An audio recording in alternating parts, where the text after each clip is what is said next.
அமைதி தவறவிட்டோம்.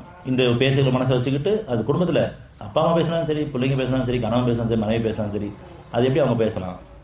உணர்ச்சியில் பேசியிருக்காங்க, நம்மளும் பேசினவங்க தான். நான் பொறுத்து வச்சு மணிக்கு நேரம் வந்துருச்சு, அதனால் இந்த பேசுகளை அலட்சியப்படுத்துறேன். திரும்பி இந்த பேச்சு வராமல் பாதுகாத்து நானும் யாரும் பேசினாமல் பாதுகாத்து அவர்கள் பேச்சுகளை கவனமாக செவியேற்று அதில் மேன்மையாக பின்பற்றுகிறார்கள்.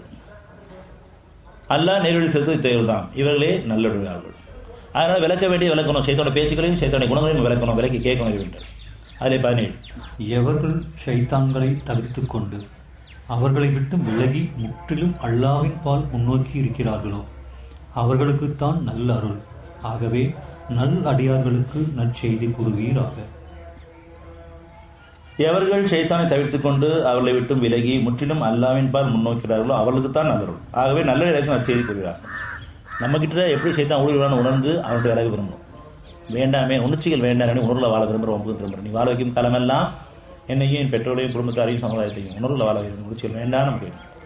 அப்படி முன்னோக்கி அவன்கிட்ட கேட்குறாங்களோ சைத்தானை விட்டு விலகி முற்றிலும் அல்லாஹ்வின் முன்னோக்கிறார்களோ அவர்களுக்குத்தான் நல்லருள்.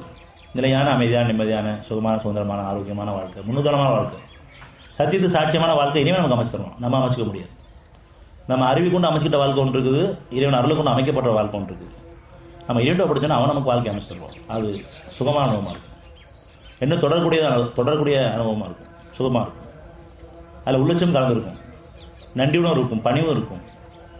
அப்படிப்பட்ட நமக்கு வாழ்க்கை வேணும்னு சொன்னால் முதல் எனக்குள்ள செய்தான் வேலையை கேட்குறேன், உணர்வேன். செய்தான உணர்றதே ஒரு ஞானம் வேணும். எப்படி எனக்குள்ள செய்தான் உருவிட்டு இருக்கான், எப்படி தூண்டிட்டு இருக்கான், எப்படி தீண்டிட்டு இருக்கான். இனிவனே செய்தானுடைய தூண்டுதலிருந்தும் தீண்டிலிருந்தும் இன்னும் அவனுடைய நெருங்காமல் என்னை பார்த்துக்கும், என் குடும்பத்தையும் பார்த்துக்கும், சமுதாயத்தையும் பார்த்துக்கும். தூண்டுதல் இருக்கிறது எனக்குள்ளேயே தூண்டிட்டு இருக்கிறது. நாளைய வாழ்க்கையை பற்றியோ அல்லது மனைவியோ மாணக்கியோ தூண்டிட்டு இருக்கிறது. மற்றவங்களை பற்றி குற்றம் கூடாது. தீண்டுதல் இருந்து அடுத்தவங்க மூலமாக வரக்கூடிய செய்திகளை வச்சு அதை பார்க்கக்கூடிய விஷயங்களை வச்சு தீண்டுறது. அதனால் தூண்டுதலும் வேணாம், தீண்டுதலும் வேணாம், அவன் நெருங்கவும் வேண்டாம், என்ன நெருங்க வேணாம், குடும்பத்தை வேணாம், சமுதாயத்தை நெருங்க வேணாம், நீ பொறுப்பேற்று நடக்கும். அப்படி நம்ம பிரார்த்திக்கும் போது என்னுடைய உதவி நமக்கு பாதுகாப்புள்ள வாழ்க்கையாகவும் சுகமான வாழ்க்கையாகவும் நமக்கு இருக்கும்.